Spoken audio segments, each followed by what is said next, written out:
Let's go! Who's up next?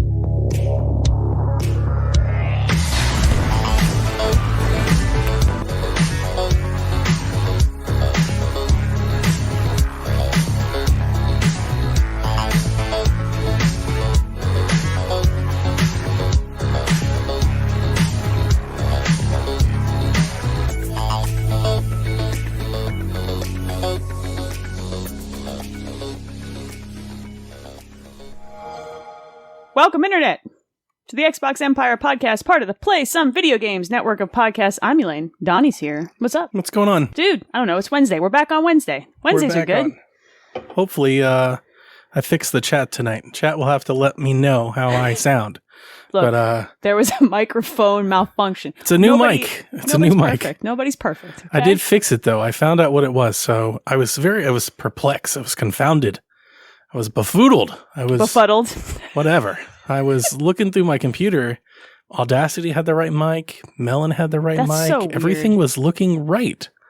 And then I opened up Windows 10, the microphone config area, and it has a default mic option, and it was set to my webcam, which has never happened. And I record 3 podcasts a week for...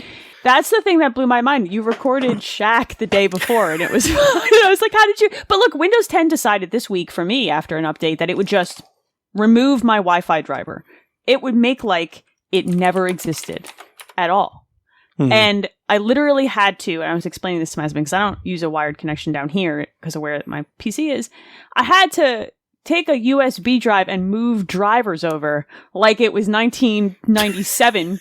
And I was like, man, I'm cursing down here. My son is think like, that like cool? Like, what is router happening? settings and stuff would be backed up in the cloud or something by now. Like the fact that you have to resort to a key. It was embarrassing. It was an embarrassment. I couldn't believe that it couldn't auto detect and pull the driver out of Windows. It just decided Wi-Fi no longer exists. Do you have like pods and stuff? No, because I have a very vertical house. It's very small, and I'm right below the router right here. So I get great pull down here. It was just...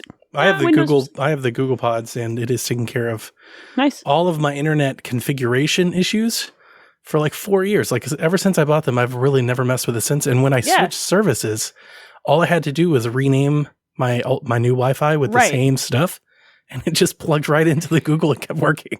If this would not have been so easy. If the PC detected I had a Wi-Fi device installed for signals, this would have been a non-issue. It was actually Windows that just said, "Nah, you don't have Wi-Fi anymore. You have Bluetooth." I went into the displayed devices. It was like, you have Bluetooth and you can do Ethernet. Here's a speaker. But I don't know what Wi-Fi is. What's Wi-Fi? Who's that? What's she look like? Girl, what?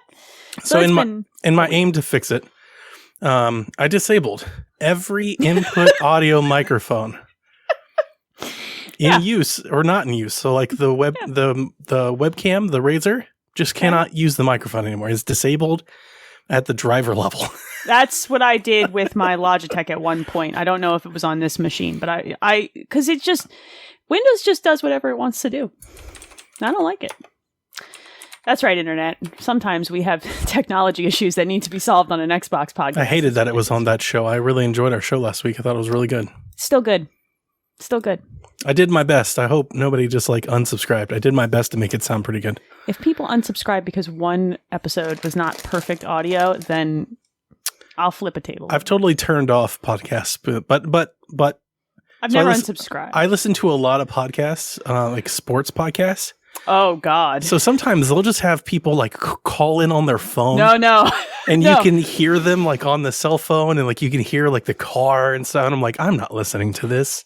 If your audio quality is a persistent issue, or you do that with guests often, then yeah, I might fall off and not subscribe. But if one episode isn't perfect, I'm not going to have a hissy. I'd like to think a child. That all of the elbow grease into it shined it up pretty good. It wasn't great, but it sounded like a person with a bad microphone. It didn't sound like it wasn't hard to listen to. You could listen to it. So. It was still a delight. We're still a delight, Donnie. I hope so. How you doing, Elaine? Hey, you know what? I'm all right. My kids are on spring break soon. I'm looking forward to my children being on spring break because it lowers my threshold of stress. Mine will just leave me alone and play video games. See, it's like now where we are now, it's like I think spring break, all the kids that are in school should leave and all the kids that are home should go to school. Should go to school. Just we need a break. Can we swap them out? Well, like, look, everybody in my family has been vaccinated except the kids, including my mom and my brother. Nice. So, like, over the summer, my mom said she would play Camp Nona and take the kids for a week in June, a week in July, and a week in August. That's awesome. I'm saving my vacation time. Nice. I just want to take a nap in the middle of the day. Yeah. But with the kids on spring break, I don't have to like get up quite as early, and I don't have to try to juggle work and school. So it gives me a little bit more mental capacity for video games. We're doing so good on the vaccination front at work that I think we'll be, well, I don't want to say anything that would get me in trouble. Hey, don't get in trouble. Yeah. Don't get in trouble. It's good. It's better. I don't think we'll be operating as long as many originally thought. That's good. Because the county is already over 40% of the total population having received at least one dose. One dose. Jersey is pushing up there too, and there's open appointments now that are sitting. Like if you compared us at like the per capita level, we're like number 3 against states. Nice, man. We're like way up there. So dude, they're crushing it. I just wanted enough people in our direct bubble to be able to get vaccinated so that the kids could stay with my mom without me having to be worried about either my mom or the kids, because the kids can't get a vaccine. So yeah, my in-laws are trying to do the same. It's just they want me to be included. I'm like, I don't want to go. No, I don't. My mother is great. My mother's like, you can come and stay for a few hours when you drop them off and then go home and just bring them back in a week. My in-laws got vaccine, and now they're trying to organize a boating trip for all of us. I don't want to go on a trip. That's me. I'm like, I don't want to go on a boat. See, to them, they think of that as a great way to spend a Saturday. To me, that is a wasted Saturday.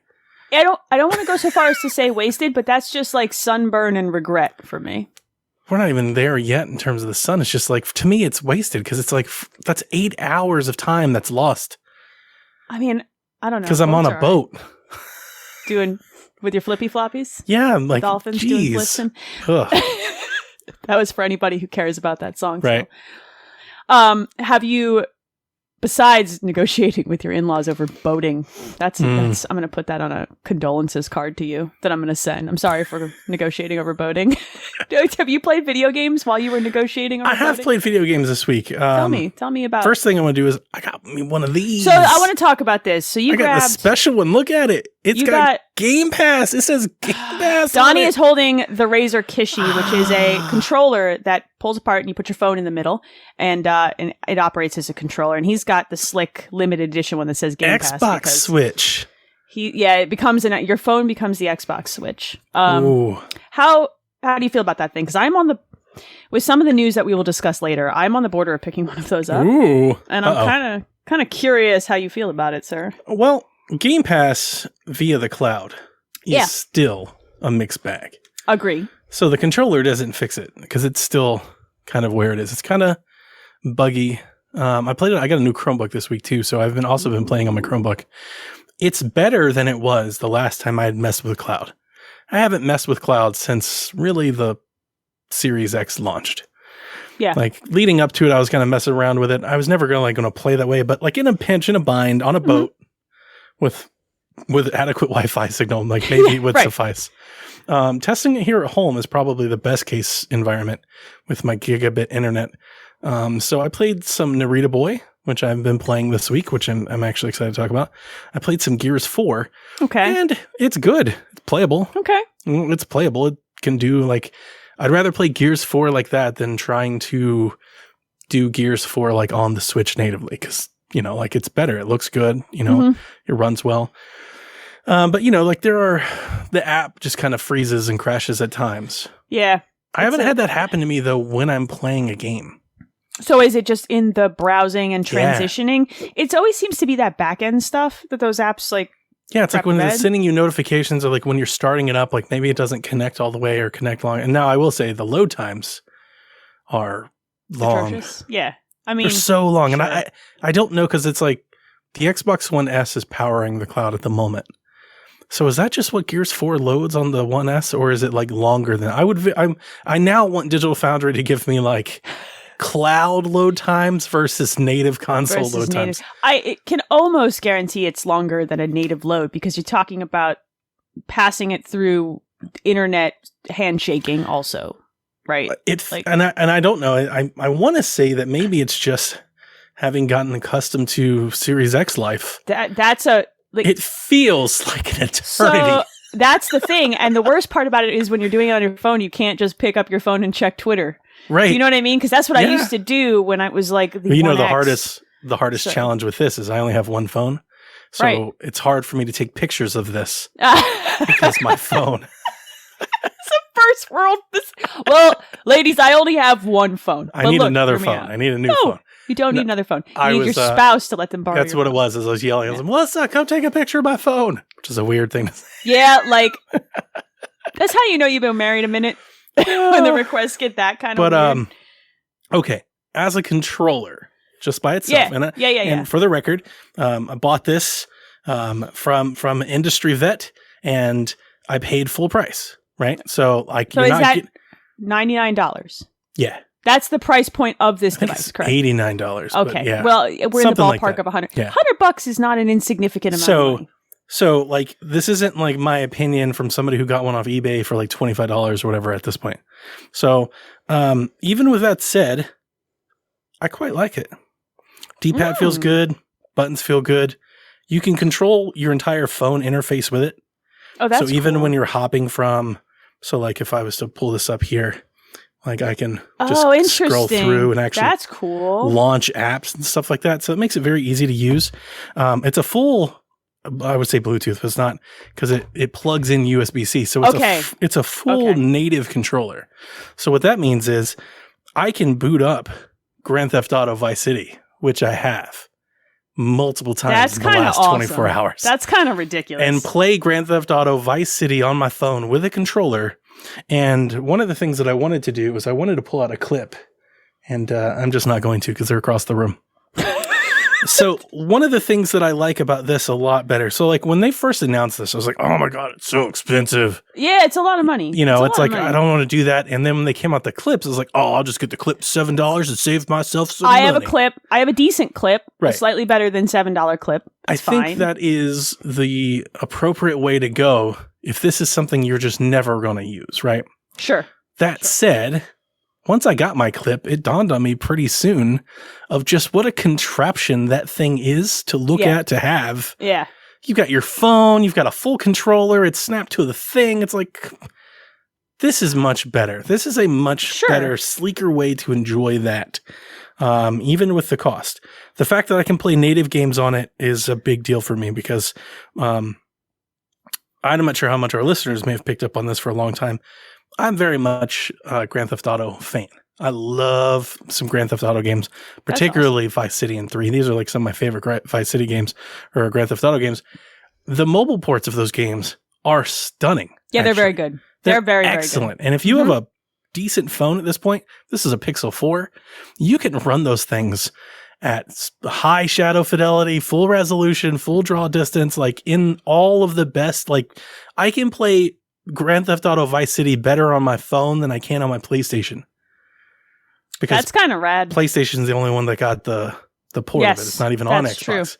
That's true. So like, but it runs better. It literally is a better game. It's clearer. It's sharp. So I've been having a ball driving around, little Kishi controller, listening to the tunes. Vice City, like hijacking people off scooters. I mean, you're selling me this. Like Vice City was very good. Like it's very. You're just selling. I took pictures of it today, and people were like, "Wait a minute! So you got the xCloud thing, and you're just playing Grand Theft Auto?" I was like, "That's right." Yeah, sure. Why not? What's your problem? I would probably just be playing Cook Serve Delicious. Don't at me. Like, don't at me. I don't care. And the beautiful thing about it is, if you told me I love Vice City so much that I'm going to buy this controller just so I can play it, my response to you is good investment. Because this is a much better way to play it than with the stupid touch controls. I don't like right at home. I hate touch. There are very few exceptions to my dislike of touch controls. Certain deck builders, like I play Magic the Gathering Arena on my phone off and on. That's fine. It's totally fine for that because it's built around a touch interface kind of anyway, like mouse and keyboard wise, mouse wise. But no, I'm not driving a car with touch controls. Once Epic and Apple figured it, I'm sure Fortnite on phone will be greatly improved with something like this. So does it plug into the USB-C port at the bottom of your phone? So what is just stretches in here. I was going to say, what's the wiggle for different types of phones to fit? It's a lot. Okay. Yeah, like that seems all right. There's some space both directions, wide and length for my phone. Okay. And the Pixel 4, not the biggest phone by any means, but it's like I think your standard good size phone this day. Yeah, now, I have a Note, it is USB-C dependent. I have USB-C. Yeah, so if you're rocking some old school stuff, like Jack... I'm not old. Jack's phone is USB, like mini USB. I was like, sorry, kid. Ew. But it snaps together when you take it out. See, that's dope. You just fit in your pocket or throw in your backpack, which is where I'll have mine. I mean, this is it's an enjoyable way to play. I kind of want to get one, and I think I just might stock a few sales, because sometimes I've seen it go lower than its retail price. I've seen it, lower. I could have easily had one about $30-$40. Yeah. And I really was going to buy one, and I'd reached the end of my ropes. Here's the thing. I wanted this one. I know what you I wanted this one for so long. How much do those go for on eBay? They don't. Oh, I've had alerts set up for like 8 months on the Game Pass edition. I'm like, I want the one that says Game Pass. That he's not using for Game Pass, y'all. So I sent out some DMs, and I was like, hey, brass tacks. I want one of these. You leveraged your professional, we're going to put this in loose quotation marks, connections to buy a thing. I'm proud of you. That's not weird at all. Thank you. It's fine. I mean, look, it was a Hail Mary at best. Here's what it was. I reached the end of my rope where I was like, I'm just going to buy a black one. And then I was like, well, before I do, I know a guy. So like what you did. I even I totally went to Razer. Oh, got in their DMs on Twitter and everything. I was like, can I buy this one? Please? I'll give you. I offered twice. I was like, I'll buy double the price. Just sell me that one. Dude. And they're like, no, it's impossible. They did a deal with Microsoft. That's the problem with rarity things, right? You know, and you know me, like I've got custom switches, I've got custom controllers. Look, we both have problems. I wanted the branded one. Yeah. I like that stuff. I got my DualShock, I've got my other DualShock I got my Colorware DualShock, got my sweet Wind Waker controller. I'm sitting in a room filled with utter and complete nonsense around me. I have tattooed things on my body. That's dope. I love that. See, you and I both have the same affinity towards dumb crap. So I get you. Okay, the joy that I had when I found this so somebody would make this for me, I lost it. So I love controllers. I wanted that one. And here's the thing about me that I've learned for the last 10 years, right? Okay. So basically my professional career. So like before I had this job, right? Started in 2009. So it was before 2009, when I was in college and everything, I bought what I could afford. Right, I was trading and getting in a deal and whatever would help me save grad school money. I scraped, and I'm rebuying some of that stuff now. That's it. Now on the premium market, like an idiot, because I had no choice. I'm doing the same thing. Exactly. Now I'm rebuying the stuff that I wanted, or I don't have the stuff I want. I have the stuff I could afford. And it just makes me want the thing that I wanted. So I'm willing to go and buy the thing that I want. I want the one that says Game Pass on it, so give me that one. Look, man, I walked into a used game shop in my area. This was before COVID.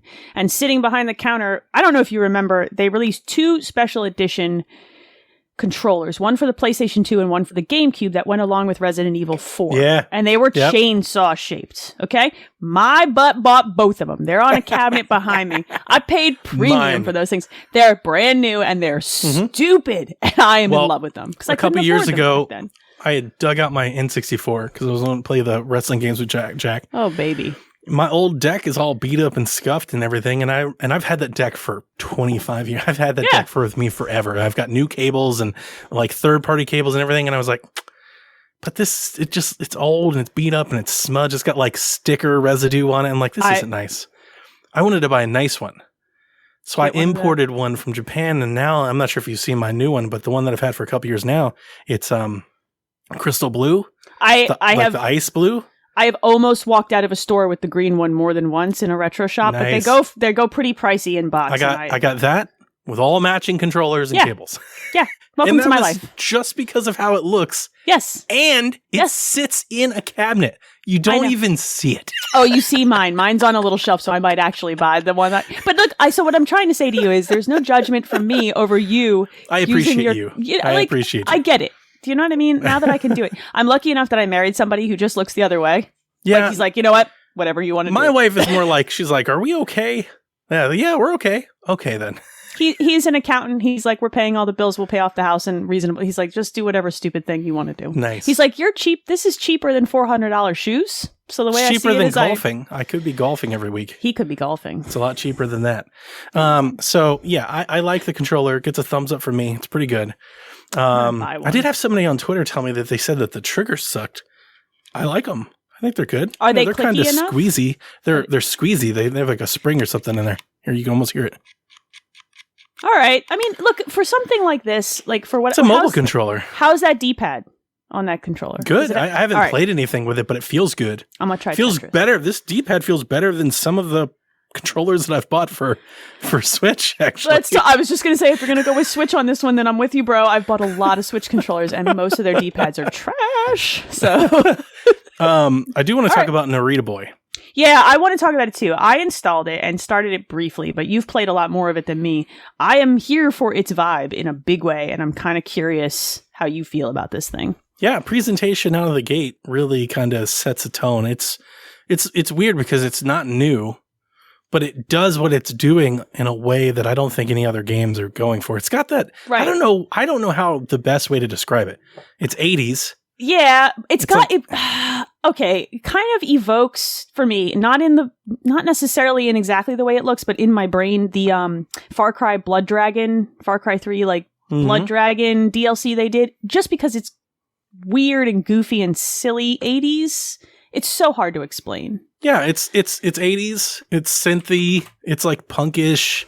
Yes. To me, like the story is like Matrixy, but there's just like Bill and Ted vibes, Terminator vibes. Like it's all in there. The story is bonkers. If you sit there and read the dialogue, it's nuts. But what it is an action adventure platformer. So you are jumping across levels, fighting little bad guys to pick up, whatever unlocks the door that you pass at some point. We had some minor discussion in the Discord about it where I guess some folks are calling it a Metroidvania. I wouldn't. I think it's a step too far. You do backtrack, but this is completely different than when I think Metroidvania. I think a labyrinth that unfolds to you as you get new skills that increase your abilities to find new things. But when I say find new things, like within the area that you are. Okay. Right? So like you look up in the air and you're like, I can't reach there. Okay. But one day I will be able to. Well, does this have at least the piece of it that you do backtrack and open new areas because you have new skills? Yes. Because I think this is Metroidvania has become a layered conversation, right? It could mean a big map. That's what you first described. But I think a lot of people use almost the light version of it to explain like skill progression and opening up areas that you've passed by once. So far, the layout has been basically the same. You continue the path forward as far as you can go to obtain something, and then you come back and open on something else up to go on the next path. Okay. I don't call that a Metroidvania. No, that's more direct. I wouldn't Super use that Mario word. World had stuff like that. Yeah, that's secret exits and stuff like that. That's not really Metroidvania. I agree. I think in the purest sense of whatever we're calling a Metroidvania, if you really want to get technical, then no. But there is skill progression, you're telling me. But you'll fight new enemies on your way back, but there's like nothing new there. Like if anything, on the second time, I was just running. Yeah, that's not... So the Messenger did some of this past mid-game, where you were doubling back to look for something in the same areas, but nothing really changed. Like there was a skill flip that changed your interaction with the background of the level, but I don't think I would call that Metroidvania. I think the reason that people are maybe going down that path is there's no map and it doesn't directly like tell you where to go. It's like, hey, here's the key to go to that place you need to get to, and then like you got to go find the door. That's Dark Souls. I haven't been lost per se. Because there's really no wrong way to go, because you'll go to the edge of the screen where you can't go any further. So it's like, it's not here. Go the other way. And you just it's a video game is what you're telling me. Yeah. But its story is crazy. I love the writing and like this world building that they're doing. I think it's really fun. The action is like crunchy. Like it's not like Katana Zero. It's not smooth. It's not fast. You don't feel like an assassin. I agree. From the this little is bit very much, this is very much like just hack and slash kind of crunchy combat. Be smacking some folks. It's cool that you get this Lancer sword, and it's like this light beam sword and this little whatever. But he also is a shotgun. Yes, great, perfect. Video games. I'm here for this. Okay, you've just told me things that I'm excited about. Does the combat, because I only just started, does the combat get more nuanced and harder, or is it just kind of... I don't know if I've gotten that far yet. Okay, fair enough. I've played it for maybe 2 or 3 hours. I've beaten 2 bosses. No, that's not bad. I mean... And it's more of the same. It's hack and slash, it's... You've got the shotgun that you can use, or you can use the beam if you charge it, and then you've got your attack, right? You've got your light attack, your slash attack, and then you've got your heavy. And the heavy in this is like a home run swing where you charge and you let it go. It reminds me a lot. I was playing it today and I was thinking about it. I was like, this is not all that unlike Travis Strikes Again. I was going to say you're evoking that game, not the other 2 in the series, but that game. And but Travis Strikes Again, like this feels like that in a way, without like all the extra mini modes and all that kind of stuff. But like the main game, Travis Strikes Again, when you were just in the level fighting folks, getting to the next area, that's kind of what this feels like with all the 80s stuff thrown on top of it. I think that's cool. I wasn't asking if the combat got more nuanced because I need every video game to do that. You know what I mean? It doesn't always have to be that way. Like, it can just be a little bit less finessed and still fun if the world is good enough to support it. I don't care. It's got all that chromatic aberration. Yeah, dude, it's so cool. It's so all cool the looking. Neon, prism, light bins. It's got all that stuff in it. It makes you... the glitch effects. It looks like it dropped acid. There's no other way to say it. Because it's like it took all of the video effects that the 80s are known for and put them all on screen at one time. At one time. It's like, oh boy. It really is. It's funny because even looking at it in screenshots, you can actually feel that, even when it's not in motion, which is wild. I think it's captured some appeal because as I've been posting screenshots about it for the last 3 or 4 days, people are asking me about it. Now, the interesting thing is this game's $25. I can't say yay or nay if I'd recommend it. I think on presentation alone, it sets apart. Yeah. Like it stands on its own. So if you're looking at it and you're like, that looks cool, it's probably worth it. But Game Pass, like this is on Game Pass, day 1 launch, Game Pass. You can play on PC. Yeah, I played it on my phone with the little controller. Play on your console. So get it on Game Pass. This also dropped on PlayStation. Did this drop on Switch? Yeah, it's on Switch too. Is it on Switch? I'm curious if they'll do a limited run of this. If I really love it, I would buy a cart. That's what I was thinking. I was like, if I really like the story, then I would buy a physical cart though. That's where I would go instead of buying it digitally on Switch. We've had this conversation. We're both stupid. So yeah, I bought more of that stuff. You haven't seen it yet. I don't. Oh, you did? I got to get something to go in my Ori section. Oh, Lord. So I bought some Ori stuff. Look, people have been tweeting at me about limited runs Doom collection that's coming out. Yeah. You don't have to at me. I'm going to buy it. Don't get nervous, y'all. It's going to be done.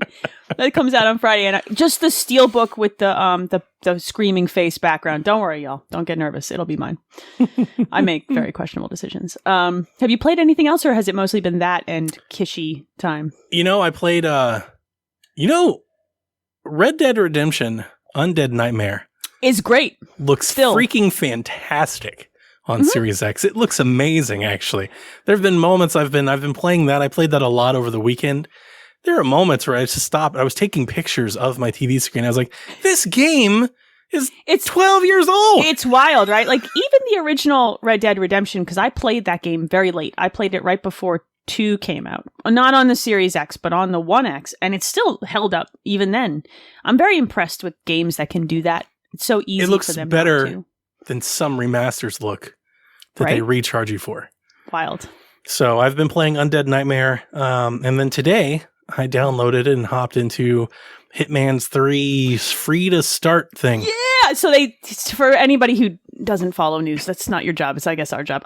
They dropped essentially like a starter pack for Hitman 3 that's free.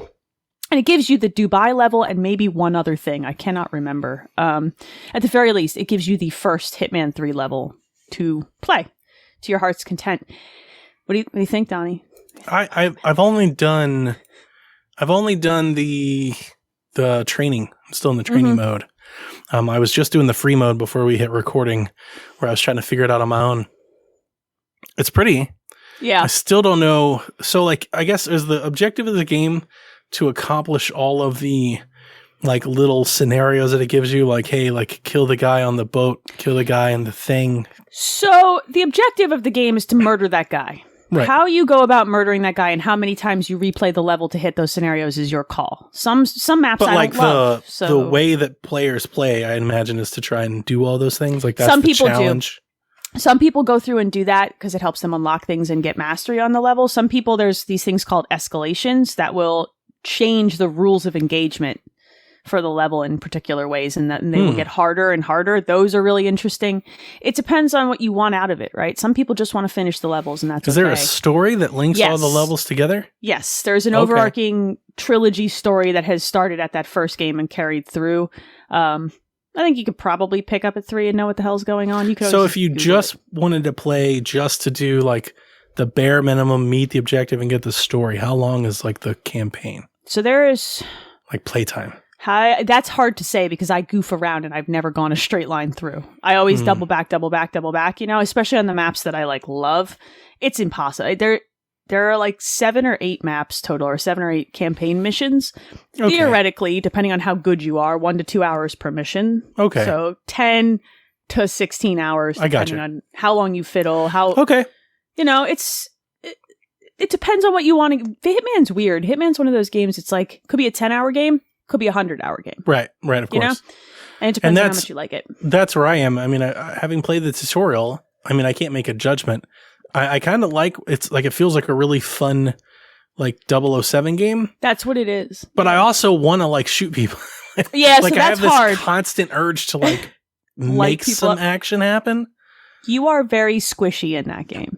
Like it's challenging to go in. Like, that is not the kind of stealth game where you can get away with just like, I think I'm just going to shoot everybody. You get dead real fast, unfortunately. Yeah. I just want like some more action set pieces to be happening. I can understand that. Like through the tutorial, I was like, this is kind of fun, but do I want to pay $60 to steal the costume and throw the wrench and, politely, quietly shoot the guy from behind the corner? It's like, yeah, I want to do more than that. If that's not, if you really are leaning that way, then it's probably not going to be worth the cost of admission for you. There is one map in 3 that you can kind of get away with, like a sniper rifle and some funness, like depending on how you play it. But yeah, the fun is all the sneaking around. The fun is like the satisfaction of getting away with it. That's what I would say. Like when my daughter and I she was watching me play, like the satisfaction for us was like the slow walk into the sunset as something explodes behind you. And no one knows it was you. And you're just like, oh, I did that. And it's so good. Flick the cigarette type of walk-off move, you know? Nice. It just makes you feel like if James Bond wasn't an idiot. Right. You know? Yeah. And it's very satisfying when all the pieces come into place for me. It's also satisfying when it all goes wrong. And I threw a screwdriver at that dude in the face. I hit that lady with a muffin. Whoops. Well, I haven't played the Dubai level yet, so I'll do that at least. And then probably, again, probably just wait for Game Pass. Yeah. Yeah, I don't think that's like a bad way to go. I think if it's not 100% your thing, then it's not your thing. You know what I mean? But play Dubai. I see the nuance of how the AI acts and how you can manipulate it just to see how you feel about it. Okay. For the listeners who have not tried a Hitman game, look, it's free. Go download a level. Give it a shot. Mm-hmm. Do something stupid. Giggle. It's fun. That's the best. What about you? I'm still Wolfensteining because it is very, very satisfying. And I'm still kind of deeply in awe of how much a 2014 game holds up in the year of our Game Pass Lord 2021. It's still so good. It's still so good. It is. I'm still impressed by how good the sound is too, and how good, for the most part, especially in motion, the textures look and the decorations are. I love that game. We've talked about it to death. But I have no complaints about that video game. I installed Narita Boy. That is my project for as soon as I'm off on Friday. I'm gonna play video games. Probably in my jammy pants. Your onesie? Yeah, maybe. I should probably wash that. Oh man, the listeners, Xbox Fan Fest is doing customized mugs and hoodies. I'm gonna get a hoodie that says ET Dragon on the back. I've been wanting a hoodie with my stupid gamer tag on the back for a long time. I got one. I know you did. I'm over mine. And I got a coffee mug that says Xbox Empire. Ooh. How is the coffee mug at the regular 12-ounce size? No idea. The children's mug, Don't if you care. will? I do. Who drinks that much coffee? That's not a... Nah. Anybody who still drinks 12 ounces of coffee in the morning does not have children. I can't imagine a world. Yeah, you should check out the gear shop on the Xbox. This is not an ad. We do not make commission, unfortunately. Nope. From any of our stupid We should. positions. We should. We sold a lot of those TVs. Yo, Xbox, please at me. Because we'll help you. Yeah, Rebecca in the chat is saying children's mug and laughing. Like, I would give my daughter that much coffee. That is not enough coffee for me to function or live. It's for an aunt. I think that's mostly it. It's just been Wolfenstein and then customizing a onesie or a sweatshirt that I'm going to buy. I wish I could customize the onesie. That's the next level. Yeah. Let me get a custom patch on the front of the onesie that says my gamer tag. All right, so we've got some news. There's not a ton of it, okay? Because it's April Fool's week and it's going to get real stupid. So like $500 headphones? Okay, so $500 headphones are not an April Fool's. That's for real. So we can discuss that. Like, they are $500. They're Bluetooth. They're a Bluetooth noise. They're a Bluetooth headset. I own a $350 pair of headphones. I just want to be very clear. Like, my stupid does not just stop in the video game sphere. They're Sony's and I love them. This is a premium brand. It's their first time dropping onto like a console space, actually. I don't know. Like, I don't have a problem with this. They're for a very particular type of person. Oh, yeah. No, You know? I don't have a problem with them either. I mean, there are people that really care about pristine audio, and that's what this will be. I am just not one of those people. And there was no way I was paying $500 for headphones. So, like, I couldn't even tell you anything about them because that news came in one ear and right out the other. Just they're dropping the black pair, I think, are shipping now, and then there's a white and a navy blue. I'm interested in them, but I would not buy them. I have so many pairs of headphones in my house between, like, I can't. I would actually probably end up divorced if those showed up, and my husband was like, "Why?" Because I'm literally thinking about putting command hooks on the wall to hang headphones. Well, this is the life that I now live, right? So we're gonna let those pass on by. If you really love premium sound, they do the Bluetooth to the phone sync with the wireless to the console. They mix the audio. If you want to go nuts, that's in that Apple. You want to get nuts? You want to get Let's crazy? Get nuts. Look, I like getting nuts, Donnie, but I can't $500 headphones. Yeah, nuts. it's too much. It's way out of my league. I don't use my headphones enough for that. I could buy 5 Razer Kishis for that much money. I got my iPod Pros. I'm not even an Apple person, and like that's all the headphone I could ever want. I have Sony's noise canceling over the ear ones because I bought them when I was still flying for work pretty frequently. And when you're on a flight to Alaska and you get stuck with a kid on the flight, like I don't have any problem with you having your kids on the flight, but buy expensive headphones. Yeah. Okay? Yeah, I don't like to fly. All right? Don't judge. All right, let's talk about speaking of 500. Okay. So there's a Cyberpunk patch. I feel like I need to rub my temples before going through this news. It's patch 1.2. I don't believe them. That number seems wrong. It was a 40 gigabyte patch. It's out now on Xbox. I think it hit consoles. I don't know. I don't care. It's out on Xbox. It's 40 gigs. There are over 500 changes listed in the changelog for this patch. Yeah, this is just squashing bugs, fixing gameplay, making sure characters hold the items they have or have the clothes on and cars don't float. They don't drop out of the sky. The sun doesn't melt everybody. Like, changes to NPC behavior, stability improvements, so it doesn't crap the bed every 15 seconds. People are wearing pants now. Until like the next gen update, every patch note should just say stability update. Like Nintendo always does every time they drop a patch. Patch version 2.37 stability updates. This is like, I flipped through the list of patch notes and I was just like reading it, and my husband's like behind me and he's like, "What are you is that for work?" And I'm like, "No, these are the patch notes for a video game." Yeah. These are the patch notes of only patch 1.2 for a video game. And he's like, "How broken did it launch?" And I'm like, broken. So broken. Like an embarrassing level of broken. Yeah. It just like if you want an encyclopedic laugh track for your day, just bring up the patch notes and just scroll through them every like couple minutes. Just ingest a couple. And you actually had to scroll. Like it was a long read. I'm not joking when the changes were like in the hundreds. Just, it's not a bit, kids. I'm not that funny. But this led to them delivering essentially what they're calling a strategy update. Okay. I'm going to quote this first one, and then I'm going to say, I told you so, because this is what I do. Going forward, our campaigns will be much shorter. That's not the part that I told you so about. We'll wait until much closer to a game's launch before we start showing things like trailers, demos, or going in depth about mechanics, etc. Yes, please. Do you believe him? No, I Neither don't. do I. Because here's what's going to happen. Somebody's going to be like, we want to show your game at our showcase. And they're going to, their ego is so big. We're going to give you $20 million to make sure that you show up. It's not even about money. Next time, it's going to be about fixing their broken egos from how terrible of a nightmare this is. Yeah, man. It's a Witcher 4? I hope not, but yeah, probably, because that's the next big thing, right? Like, well, I mean, that's just what you do, right? Like, when you screw up, let's go and make something that you really like great again. And that's fine, but they're not good at, there's no way they will be able to resist the siren call of showing crap too early. No big dev can resist it. It's like it's like opening the fridge and seeing, like, you know, bologna at 2 a.m. I honestly think it's too much money invested to go radio silent for just, you know, the only people that do it, there is somebody that does it. Rockstar. Yeah, because they could do whatever they want. They do. They totally just go 0 Dark 30. They're like, you know what? Yeah. We'll show you something when we want to.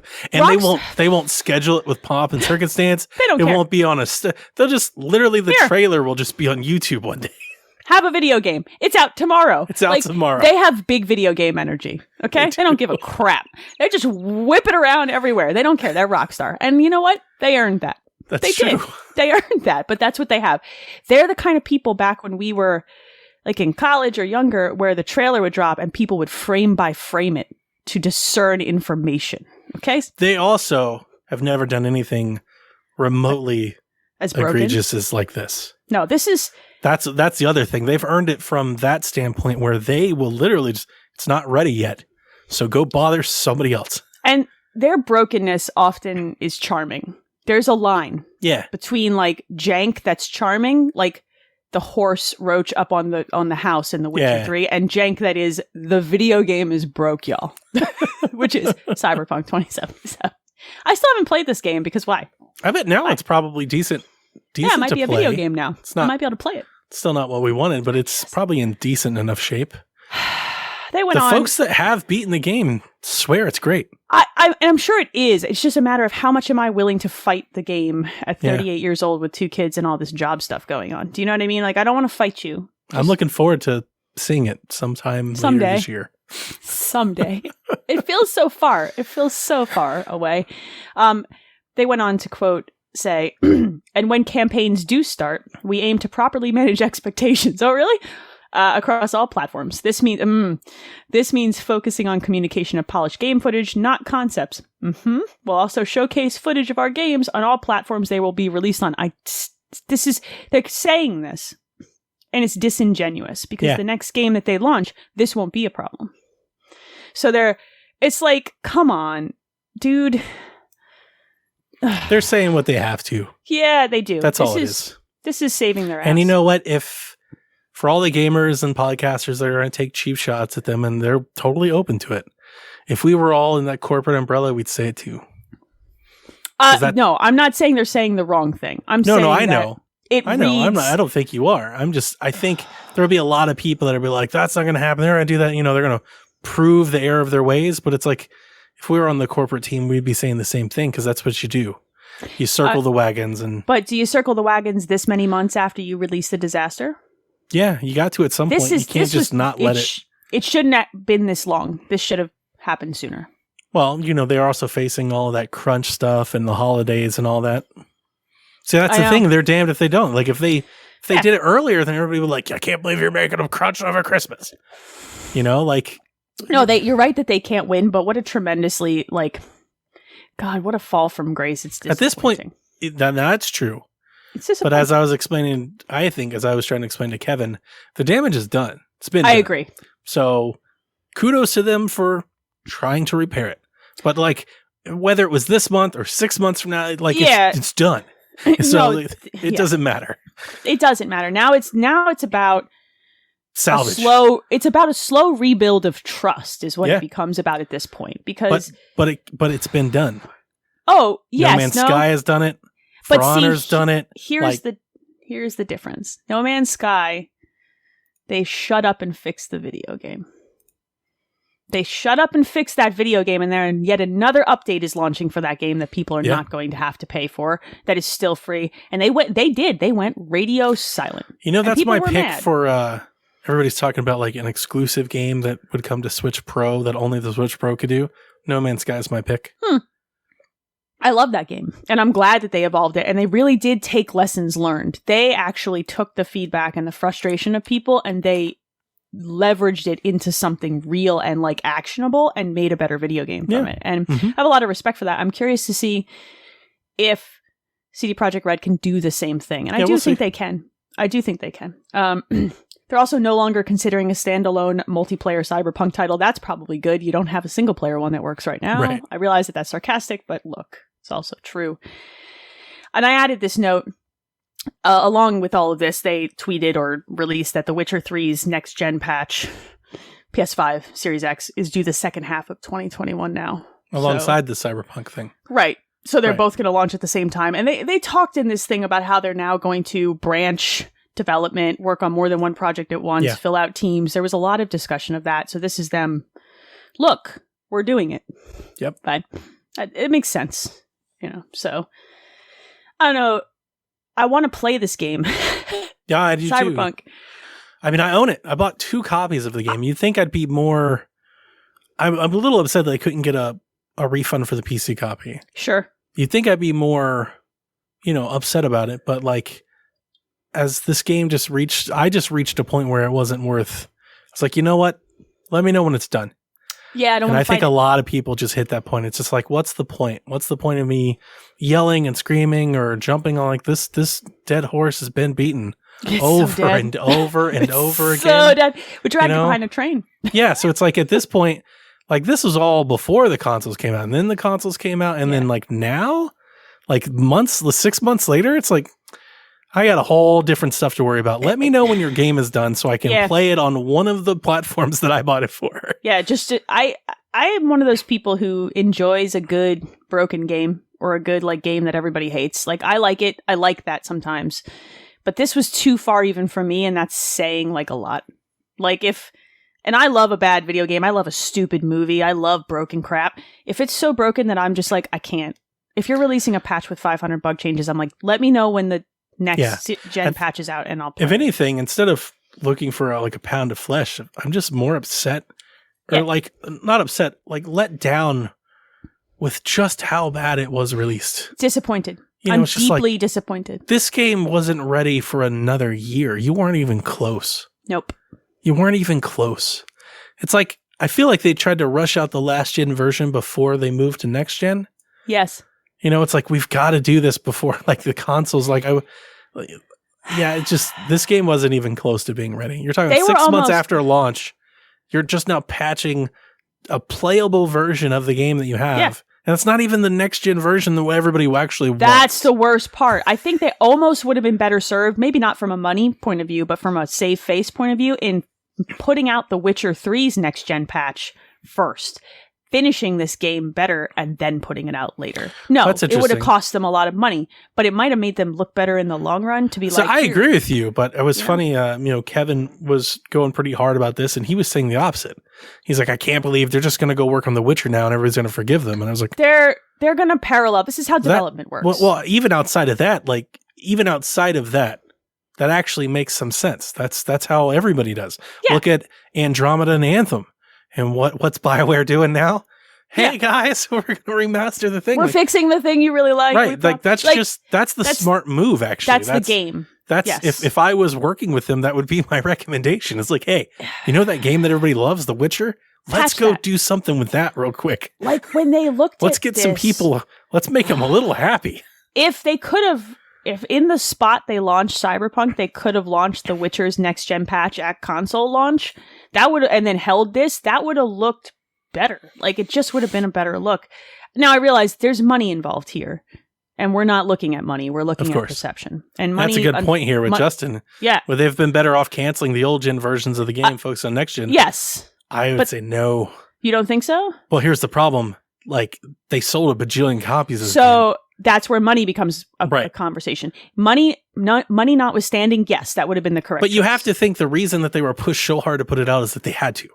But why was the PC version so broken then? Right, but they had to. Like, they had to get it out. Like, I have to think there was some, like, zero horizon where they needed an influx of money. They've been working this game for a decade. They're like, we need some sort of return on investment. The calculation came down to how many pre-orders have we sold? We need that cash right now. That's the game. And it sucks, but that's the game. And if they canceled it, then you're talking about 80% of the copies they sold? I'd say 60, because the PC version probably... Maybe 70, but the PC version probably did well. There are PC games still a lot, first. It's a big chunk of copies sold. This all loops back to showing this game too early and setting poor expectations. Unfair expectations. Oh, yeah. They for would all never involved. have been in this Not just for situation. the customers, but for the actual development teams, the employees that were making it. This all loops back to that point. If that hadn't happened, then we wouldn't. Then you could have scrapped those old gen consoles versions. We saw the transcripts of the conference calls that came out and everything. Like the employees told them it's not ready, it's not done. It's not going to happen. But that's money. So that's the thing. When we're on Twitter and in Discord, just being angry about it, like we lack the context to. There is a business sense to like. It's maybe they didn't have the option. It's the biggest sense. We lose sight of that because we want what we want the way we want it. Yeah, and we don't understand why it has to be any other way. And the bar has been set very high from some folks that release CD Projekt included. Yeah. Yes. But we often forget that this is about money and money pays for people's jobs. Mm-hmm. And it's easy to forget that because we're the consumer and who cares how you do it. But I'm not giving them a pass. No, there's no pass. This is just the reality of business, and business sucks. Just bringing context to the conversation. Yeah. So look, this might be the point at which I install the game. This might be the point at which enough crap is fixed that I am willing to dip a toe and then see how it... Because I love to get in a game and see how it evolves, especially games like this. But it was so broken that I wasn't willing to get in on day one. Yeah. This might be my start. And go forward. It was pretty playable once they fixed my save issue on PC. It was playable. I just didn't want to play it I didn't want to play it there, and I didn't want to play it that way. Right. I want the game in 4K with all the facial details and all the textures. Like I want to see it the way that it was presented to me. Like even now, like I'm not sure if you saw the screenshots after the patch notes. Like people still showing people that look like mannequins and stuff. It's like it's still not there. No, it's not what they promised. I don't know that it will ever be what they promised. Yeah, that's where I'm at. I'm starting to be concerned. Like maybe the version of the game that I want just will never be. I don't think it will ever exist. I think what they promised was the problem. Yeah, and they could never get there. And they promised something that they were never going to reasonably reach. Well, I got burned then. Let's see if they learn their lesson. That's the point. Let's see if they actually like take these actionable items going forward to their next game and learn their lesson. Let's see if gamers learn their lesson too. Yeah, stop pre-ordering video games. So I give myself a pass because I bought the console. So on Xbox, I didn't pay anything for that copy. It was included. Right. So I only paid out of pocket for the PC version. And if I wanted to play it there, it looked very playable. Yeah. It just wasn't the version of the game that I wanted to play. I think there will be a lot more... I wanted to be better than that. I think there will be a lot more trepidation going into their next product. And I think that's correct. I think people should be questioning... I think people should be like, I'm going to wait till it's out. I'm going to see next time. So I think they will see a significant decrease in their pre-orders. Were people that way with BioWare? Or do we think that it's not close to the same thing? I don't think that's close to the same thing. You're talking about dumping Andromeda kind of as a crappy game and then re-releasing Mass Effect Legacy, which is the thing. Well, I was thinking like, really how do you go from Andromeda to Anthem? I don't think that's the same because I don't think that that's the same audience. I think that the people I agree with you there. Love Mass Effect were not all on board to go to Anthem. I think that, yes, there's a percentage who were like, no, because this last video game was bad. From the macro level, it's like Andromeda was kind of a mess. But we were all excited for Anthem. There was a lot of us. Iron Man sold a lot of copies for that game. I had fun with Anthem for the 20 minutes. Here's the end of the deal. We can be mad about them all we want, but the moment they show us something really cool and shiny that we want to play, We'll be back in. We're fickle humans. Gamers are just fickle people. Yeah. Absolutely. But we might not be back in. We might be back in at the, I'm going to wait to see how that plays before Game I Pass. buy it. Yeah, put it on Game Pass. Problem solved. We've solved all your problems. All right. Look, Donnie, you need to tell me about this next one because I saw this tweet and the first person I thought about was you. Thank you so much. EA has announced that they will be making a next-gen golf game called EA Sports PGA Tour. Now, we talked about this when Tiger Woods announced that he was signing with 2K. 2K, I brought this up, that Jeff Grubb had said, he had told me that EA was making a golf game. That until that moment when Tiger signed for 2K, I was certain was Tiger Woods Golf made by EA. Right. I was positive. Right. I was like, all right, so we got PGA 2K and we've got Tiger Woods over here. But now Tiger Woods is with 2K. So what in the hell is this EA Sports Golf game going to be? I got to tell you. What do you think? I don't like the title. EA Sports PGA Tour. Is that the title? That's the title. It's not a project name. That's the name of the game. I hate it. I hate the name. When is this due? Do they say when we're going to get this? Is this like this year video game? No, they didn't announce a date or anything. Here's what they said. It will be built on Frostbite. Interesting. So take that for what you think. So in the next year to 2 years, do you think? 2022? Yeah, 2 years. Okay. I think next year. It will include many of the world's most famous courses and will let you play against and as, quote, some of the biggest names in professional golf. Not all, some. But they didn't say which, they didn't say who, they didn't say what courses, and they didn't say when. Now, I brought this up in my review for 2K. Golf is in a very interesting place right now. Because in the olden days, when you licensed with the PGA Tour, you got the PGA Tour and everything that was included with some exceptions. I think the first time that I heard about EA licensing outside of the PGA Tour, I think they licensed Pebble Beach with Pebble Beach Golf Club. Yeah. And I know they licensed directly with the Masters for Augusta National. That's why we've only had Augusta National in one game. That's why it got all of the attention and focus, because they paid bank for that. That's a money move. Those are big money moves. Don't expect that Augusta National will be included in this game. I do expect that Pebble Beach will. So here's what it looks like we will have. Brass tacks, what do you need to know? We're going to have dueling golf games that have separate rosters and separate courses that aren't available in each other ones. And I do know that the PGA golf game, or at least up to now, maybe EA is doing some money that we're not aware of. I think to now, the PGA's focus on players is that you have to individually license with them individually. That's gross. I mean, which means sucks. that the roster is going to be like 8 people. So do you have any hope that this will be a good golf game? No. Oh, that was a long pause. You really thought about that. I want to say yes, but after Rory McIlroy, I mean, how could you? So like Frostbite. Frostbite's just like a swing and a miss for so many games at this point. I agree. It's like, why are you doing that? But maybe Frostbite, they can do it. Frostbite has made games look good. So I don't want to just kill it. It can be good. Just, I thought they were done with it. Like, I thought they made the announcement and everything. Like, we're not, was it just Respawn?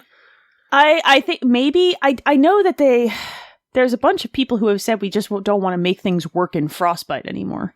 Yeah. But I remember the conversation happening around that, but I don't think the engine got killed. I think the engine's just being used for very specific things. Respawn got off of Frostbite for Jedi. Correct. I'm almost certain of that, right? I don't think it fit with what they wanted to do. I think it works really well for shooters and for my certain lasting types of memory games. of Frostbite is it sucks for faces. Yeah, it does. Which sucks for a golf game where you need to see people's faces. Well, what is it going to matter? What's it going to matter when them? But you don't care because there's only 8 faces you are going to be interested in. And here's the problem, as I expect, outside of Tiger Woods. So Delvin asked me, he goes, so I'm probably just going to go wherever Tiger is. And I was like, I think 98% of consumers will do the same thing. Because here's the thing in golf. Golf has stars. There are incredible stars on the golf tour. Dustin Johnson, Brooks Koepka, Bryson DeChambeau. Like, these are great golfers, like Hall of Fame worthy golfers that are in the prime right now. Guess what? I just said 3 names most people have never heard of. I don't know who any of those people are. Nobody cares. I know who Tiger Woods is. Because you know why? Because they're same old standard polo white dude golfer, like every other golfer that's ever existed. There's no juice to them. Right. When it comes to golf, I want to say there are two names that draw money: Tiger Woods and Phil Mickelson. I would agree with that. Those are names that draw money. And like, sure, there are other ones. Rory, he doesn't draw. Nobody's going to see Rory. I don't care. Sergio, like, there's names. I don't know who that guy is. There are names, but nobody cares. It's Phil Mickelson and it's Tiger Woods. Phil Mickelson has never been licensed in a video game. Because he's smarter than everybody else. So I don't think that he's going to be in here, but maybe he is. Maybe they're going to do one. Phil Mickelson's PGA Maybe Tour. He's the competing golf guy. Then I have to buy both because those are the only two names in golf I know. But then it sucks that you can't play with both of them in the same game. All right. Look, I don't make the rules. Also, the golf club or PGA Tour 2K has a course editor. It's good too, by what I've told. The course editor, the editor or just the game?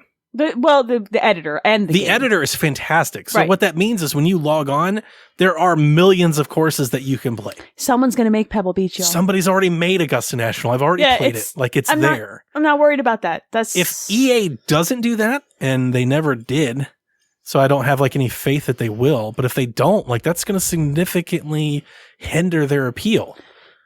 Also, when's the last time they made a golf game? Rory. What year was that? 2014. Okay, so like they've been out of the game for a minute, and this PGA Tour, aka Golf Club, they've been in it, and they've been evolving their game well over the last few years. Yeah, they're on like the fifth iteration of their game that they've. They have a good golf game working on, and now they're about to add Tiger to it. Tiger's a big freaking deal. That's just I want to play that game. One, because that's the game that's good right now, and everybody says it's good and it's fun. And two, I know who Tiger Woods is. I know who I am. Okay. I don't know anything about golf except I'm bad at it and I like to play it on video games. I love video game golf. So, yeah. I don't know. Super Nintendo Dad says, do you think it ending up in Game Pass through EA would help in the long run? No. No, I don't think that has... Golf is such a niche in the sports world for video games, right? Come on. Yes, I mean, every sport is a niche outside of FIFA, right? But here's what I will say. Golf games historically have sold well. I brought this up during the PGA 2K release when they came out. Most golf games, like those Tiger Woods games of yore that people remember, Tiger 11, Tiger 10, Tiger 9. Yeah, they were good. They sold like 4 or 5 million copies a piece. Holy crap. Like it used to be kind of a... Who is buying? So that's the thing. Golf's a global sport. True. It is a big deal. But it also had Tiger. And Tiger was a big deal. That's the big deal. See, that's the thing is people... So I want to be clear. I'm not a huge Tiger fan. I have brought up many instances where some of his mannerisms or actions have bothered me. But he's not. But yeah, we could have that conversation. But he's still a huge biggest deal in golf. Yeah, he has been for 30 years. He will continue to be so. Even compared to Phil Mickelson, it's like 4 times Phil Mickelson, Phil Mickelson's 40 times anybody else. That's the thing. The signing of Tiger almost did that happen under EA's nose, and they're already starting to make this golf game? They're like, oh crap, we already put money into this? Stunned when EA, when they did the Tiger thing. I was like, that's wild. How is this possible? Now, here's the thing that I want to give EA some hope. If they make a different game, if it's like something really cool that we're not expecting. Like an arcade golf game? If it has something like that in it, like maybe they have something EA-ish about it that catches on, or maybe they pull a gimmick. Like one year they did the Ryder Cup, and the Ryder Cup makes for a really great golf game, like for a video game. Like maybe they do something like that. Or one of the things they did in the past is they had like the historical stuff, like they were doing in Madden. So that they had, stuff's cool. Jack Nicklaus or Bobby Jones. Like if they go to that well, but they gotta license all those people, and are they going to be able to? So the thing did not read like that was the plan. No. But we'll see, I guess. It's going to be Jordan Spieth's EA PGA Tour. Just make it Space Jam, but golf. There you go. My rate is $200 an hour. Send me a freaking invoice. You remember when they showed Rory McIlroy? People may not remember this, but when they showed it, Rory McIlroy E3, they actually showed it like on a Battlefield 5 map golf course.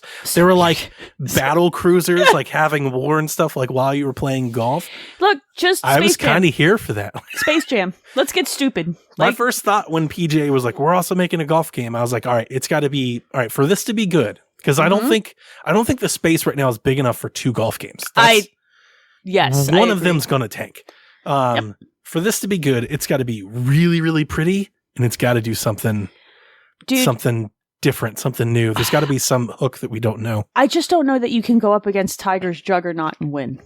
Not at 60. Now I'm wondering, that's the other part of me. I'm wondering, do they go, what they've done this in the past? Do they go $29.99 or something like that? $40. Do they become the bargain for the golf game? Oh boy, what a fall from grace. Speaking of falls from grace, but they used to have the golf game. If they go toe to toe with Tiger and they tank, then you're all of a sudden you're letting go of a market. And that's I think the bigger concern here is it's like NBA Live. Well, like Live got so far out that they couldn't even compete with 2K. They let this market go. Yeah. They've let this market go for 7 years now. So why get back in? EA should have bought HB Studios. Like there was a big miss by them not acquiring what 2K saw a niche, and they were like, we're just going to carve it out for ourselves. 2K got shoved out of other things, and they grabbed onto basketball, and they grabbed onto, they grabbed onto the golf. And I honestly don't understand why EA would put resources into trying to compete when they don't even have Tiger. But I mean, I'm curious to see what they do just because I want to see what they do. Tiger's going to wipe the floor with them. They're going to get crushed, and it's going to be not pretty. Like if they had Phil Mickelson and like a handful of other people, then maybe? I would give it a puncher's chance. But nah. They're going to get obliterated, and they're never going to make another golf game in this town again. Yeah. Or maybe they just decide to cancel it before it even happens. When Tiger just shows up, like even if he's not even playing well, when he's just there, ratings for golf tournaments, they like quadruple. They do. They quadruple. He's interesting. He is the casual golf market. The casual golf market is not interested in golf. They're interested in Tiger Woods. They're interested in Tiger's drama. Yeah. I'm interested in Tiger's drama. I could give a crap about golf. Tell me who won. And I don't know who the next star would be. It might be his Tiger's kid. He has a cousin or a son. Have you seen his son? Yeah. Did you see the tournament where they played together? Yeah. Because his son lit up Twitter for 3 days. That's what I'm saying. It's going to be his kid. It might be.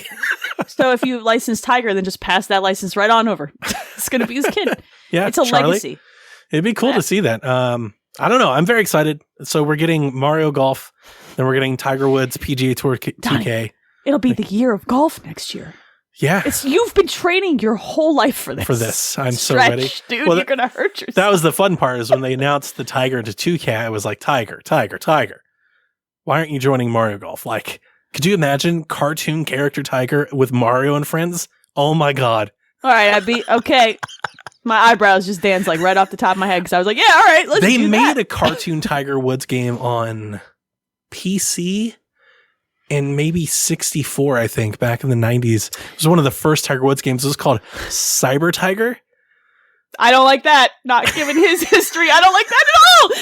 Oh, I didn't need to take a third shower after that. Yeah, I don't like that. Never again. I think a little like Hot Shots character of Tiger Woods with Mario and friends would be friggin' awesome. I can't get past Cyber Tiger. Cyber Tiger. I think that's what it was called. I'm 98% certain. I really don't like it. Don't Google it. Cyber Tiger. No, it's so gross. I hate it every time you say it.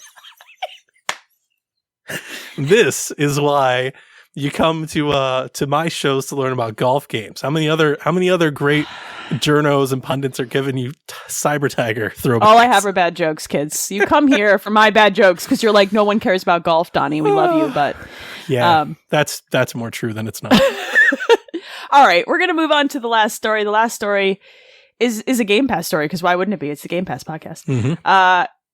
Ultimate subscribers, Game Pass Ultimate subscribers, can now access backwards compatible titles via the cloud. So there's 16 original Xbox and 360 games available now. Meanwhile, phones PlayStation, stop it, Donnie, shutting down their legacy content Donnie, source. Why you do this to me? Why can't you just let me have my moment? Did you see how fast Haley jumped into the Xbox room to try and bring us fake Halo delayed news? Yeah, Halo. She was on that like white on race. Like her entire day was waiting. They've had a week. Let them have their moment. They got Kotaku good with that April Fool's joke too. I hate April Fool's Day. Yeah. All right, so check it out. Here's your 16 titles that are available now. They're available now on phones and tablets. There are more games coming soon, they said in this release. I'll read you a quote. We've listened to the feedback going all the way back to our earliest cloud gaming preview, and making games from previous generations available on mobile devices has been one of the most requested features by the community. That's interesting. But it makes sense.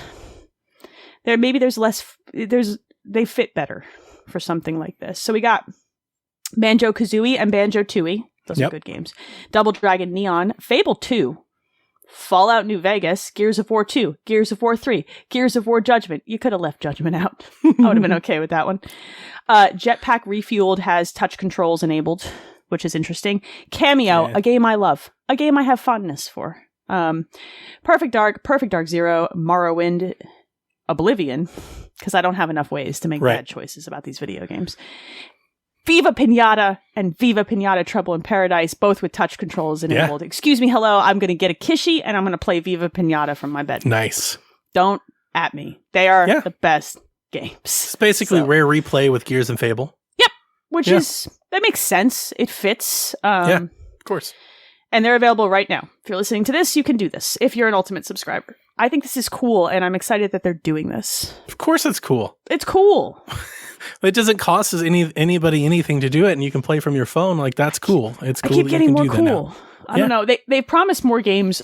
Are there any games that you would really, really want in this capacity from what's backwards compatible? That's a great question. That was actually what I was going to ask you, because I was thinking. I got you first. Well, here's the thing.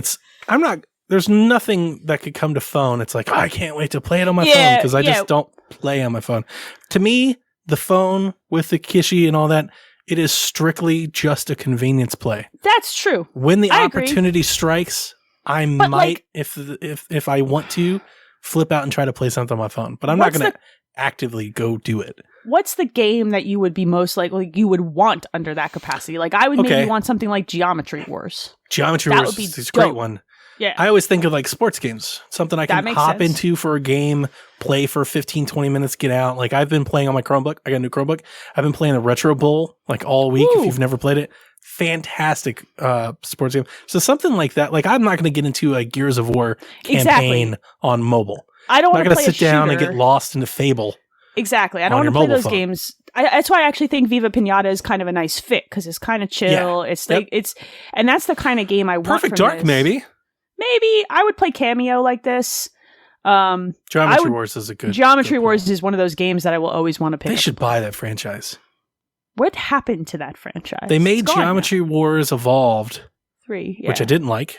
No, and because it was basically like a weird, like Neo Assault or like Resogun wannabe. It was too It wasn't much. even Geometry Wars. No, the original is still the best game. Still the best one. Retro Evolved. Yeah, that's the one we want. So I would rather play something like that, but I will say, because this is what this is really for. This is for the person who doesn't have a console or access to a console. Correct. So like on my Chromebook, if you wanted to open up a Chromebook or your browser, click into Fable and actually sit there for 5 hours and play Fable, you can. And that's cool. You should. Play Fable, everybody. Everybody, play Fable. Yeah, no, Fable is great. You know what would be good for this? Like RPGs. Games that don't require, like Blue Dragon is a really good example of a 360 RPG that a lot of people have not probably have not cross-save through the cloud. Exactly. And it's like, those are good because they're turn-based. Like if you're playing Dragon Quest. Yeah. You play Dragon Quest at home, maybe hit a little bit on your lunch break, come back home. Yeah, you could do that. That works. There was Lost Odyssey and Blue Dragon, which were 360 RPGs that came out very close to the same time, and they were both turn-based, and they would fit super nicely under this because turn-based RPGs are great for this. Yeah, anything turn-based would really go well. It would work well. You wouldn't be fighting it, you know? I can't wait for I want to see the browser. I have this. So my issue with I should have brought this up at the top of the show. I hope people are still listening. When I talk about the app stability, I think it's an Android thing. I don't think it's a Game Pass thing. That doesn't surprise me at all. Because like on my Chromebook, it's a little more janky than it is on my phone. On my phone, it's pretty smooth. On my Chromebook, it's kind of a mess. So I'm really excited for browser support to come. So when browser support comes to Game Pass in the cloud, is I can run it on Chrome, or if Chrome gives me issues, I just sideload Bing and throw it in there and play it on Edge. So I'm very excited for when it comes to cloud. And I think when it comes to browser, when the cloud stuff comes to browser, I think I'll play it more, actually. I think that'll, because right now I have my army of Chromebooks. Like I know Jack is very excited for the browser because there are times where Jack's Xbox is in the living room. There are times where Jack either doesn't want to be in the living room and play games with everybody, or everybody else is in the living room and don't want Jack in there playing games. I feel this. So if Jack can just stream on his Chromebook in his room, he's more likely to play it. Sometimes I just want to lay in bed, burritoed in blankets. Like, this is where my Switch really is one of those things that becomes that console for me. Mm-hmm. But like, I would get a Kishi and just throw it on my phone because it's there anyway. But it needs to be dependable. And I'm hoping. Yeah, I agree. I'm hoping the browser brings that consistency to it that I don't think it has on Chrome OS is a specific version of the app for that's different than your phones and iPad and all that. Right. So I throw more stones at it than anything else. Yeah, I don't disagree. I don't disagree with you. I'm curious to check out the browser stuff when it drops. Yeah. I really am. I just want to see. Why not? I think it's going to be this month. This was just brought up in chat by Hopple. Browser will be a great step forward. Then I can play Slay the Spire everywhere. Games like Slay the Spire, deck building. I've still never played it. It's not for you, but I love Slay. I don't think it's for you. I love Slay the Spire. We have a few Shaq folks that have been trying to get me to play Slay the Spire for like a year. It's very good, but those kinds of games, those like deck building games, they fit so nicely for mobile and for this because they're not a big push. They're not twitchy. I thought Minecraft Dungeons fit for this too. I played. That's probably the most I've ever played cloud. Playing Minecraft Dungeons cloud with touch controls worked. Yeah. So. I think it's cool that they're still putting resources into moving the backwards compatibility stuff into there too. They basically are saying to you as a consumer, pay for the service, get everything you want to play. Yeah. That we have. If you want it, we'll give it to you. You know what I mean? Yeah, it's one thing that they'll have that the EA golf game will have. You can play from the cloud. You can play without Tiger Woods. Without Tiger Woods. For the 1 year they make this video game. What's the over and under on this thing getting canceled? When they realize how much of an S show. You really Because do? I think they've been making it. And that's how so like I told you, I knew about the EA golf game like this summer. I've known that EA was making a golf game for a while. So they've been making it. So I don't think they're going to cancel it. Do you think they knew when they started making it that they didn't have a shot at Tiger? Or do you think they made it under the assumption they'd be able to get him? Yeah. Okay. Because that was really wild to me. I don't have the inside knowledges, but like that could be I don't think they would have ever greenlit another golf game. That's my thought. It wasn't until Tiger, I actually had this conversation. It wasn't until Tiger won the Masters. When Tiger won the Masters and he kind of had his redemptive arc for the people that, wanted to give him that changed Tiger for so many companies. All of his sponsors started to come back. He got Buick back. Everybody came back. He switched equipment brands. Mm-hmm. So like, I was like, oh, well, here comes EA going to go hitch their do you think that's what they did? Do you think that's when they greenlit the thing and then they didn't get Tiger? I think they were like, let's get a golf game pre-pro. Let's start working on it. I kind of can't wait to watch the train wreck. And then 2K is like, hey, Tiger. 2K is like, we've been making golf games for 5 years. They're very good. Sign with us. Wild. It's wild. 2K bought the golf club folks, correct? Yeah, HB Studios. They bought the whole studio. Not even their video game. They bought it, and now they got Tiger. Yeah. And they're about to hit EA with an anvil. And if you're HB Studios, that's why you sell. Absolutely. 2K. You're like, hey, you like our game so much you want to rename it? Yes, please. They're probably pumped. They get to work with Tiger Woods. They got Tiger. That's the golf dream, right? I don't know if Tiger will be working with anybody anytime soon. No, that's true. That's another problem. They're just going to simulate it. It doesn't matter. Yeah, he's not going to be in there recording stuff for them. No, he doesn't care. He's in the hospital. Here's a scan of my face. Good luck. Yeah, like he just went home. So like, they'll just simulate that. And actually, I brought this up during my review for 2K live on stream. One of the golfers they license in the game is Jim Furyk. Mm-hmm. And Jim Furyk has a very distinct, weird, wonky swing that he's known for. And in their game, he just swings like everybody else. Yeah, because we're not going to pay for you to mocap that. Like, we don't do They're not going to mocap Tiger at all. It's just be Tiger's face. And then they don't need to. His swing is pretty classic. Just having him on the cover would be big. That's plenty. This is wild. Golf is wild. Who thought we'd spend this much time talking about golf? I didn't. And here's the thing. For everything that we just talked about, I'm still just going to play Mario Golf instead. I mean, same, but because I don't know anything about real golf. Well, even if there isn't, it's just, I'm telling you, there's nothing that 2K or EA can do that's going to be better than Mario Golf. I'm really excited. So good. I'm genuinely pumped. Now bring back Mario I'm pissed we're not getting a collector's edition Mario Golf game. Oh my God, Donnie. You're talking about my next custom Switch. Look, Okay, hear me out. I want Mario Strikers to come back. The golf, the soccer one. I loved the crap out of the GameCube. Yeah, Strikers is awesome. So if you're gonna do golf, then give me. I like Strikers. Soccer. Sluggers is a really good, fun baseball game. Fun. Yeah, I'm all for it. Just give us all the sports. Okay, here's what sucks though. They do that with Sports Mix, and Sports Mix sucks. It sucks. I don't want to play that. Nobody wants the watered down versions. They want the full-fledged version of each sport. So do that. They'll sell so many. Camelot, I need you to hire 2 more studios. We're going to Call of Duty this bitch. All right? Just yearly You got sports. Sluggers. You got Strikers. You got golf. We'll just rotate. Let's crank them out. I just bring back Strikers because we haven't had a Strikers game in a really long time. There were only 2. There was the GameCube and then the Wii one, which was only okay. I like both. I liked both, but the GameCube one was special to me. It was very well balanced. Yeah, I had a fun GameCube time was with definitely more arcadey and more of a blitz button mashery type. Oh, it was so fun. I liked both. But yeah, I don't know what I'm going to do Empire come June Mario Golf. Like, you'd be like, hey, Don, do you play anything? Mm-mm. I'm just going to take over the show and I'll be playing video games in June because my kids will be I'll be playing Mario Golf while we record the show.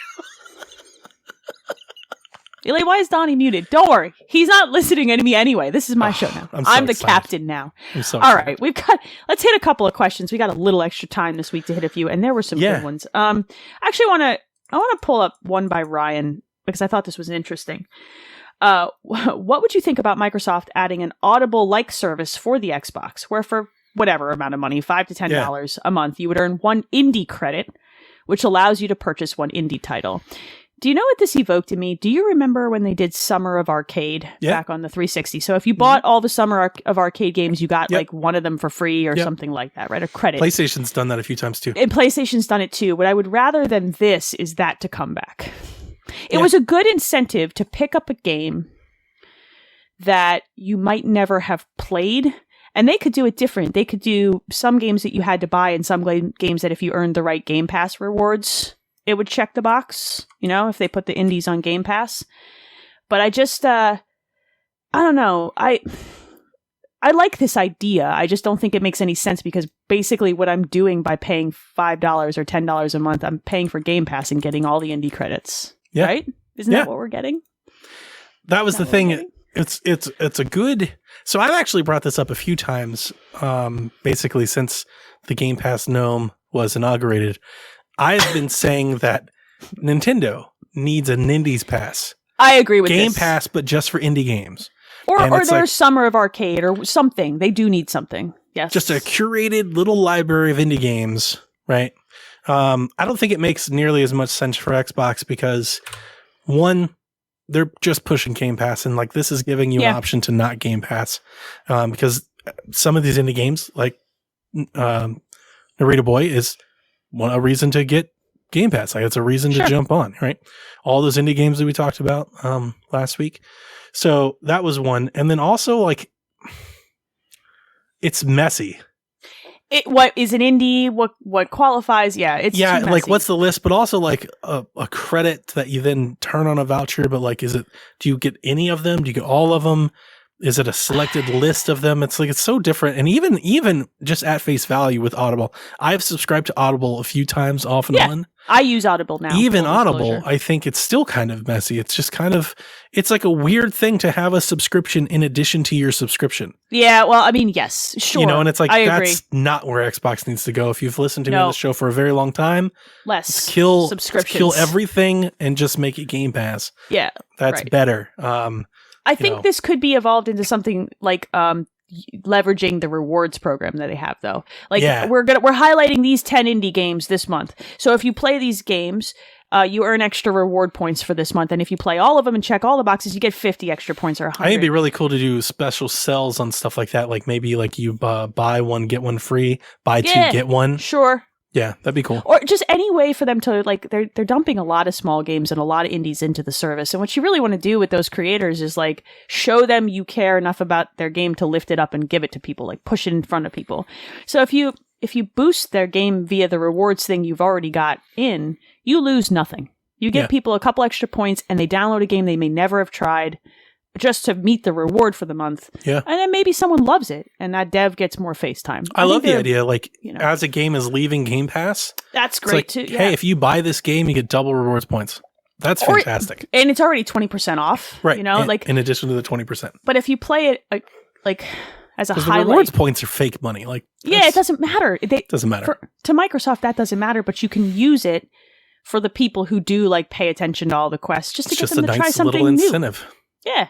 And I think the indie devs will feel warm and fuzzy about that too. Like, oh, they're not just paying us to put the game on Game Pass. They're also helping us get it in front of people. It's a good look. Yeah. That's my two cents. All right, what you got, Donnie? Give me one. Jamie writes, I know Donnie doesn't care about games with gold anymore.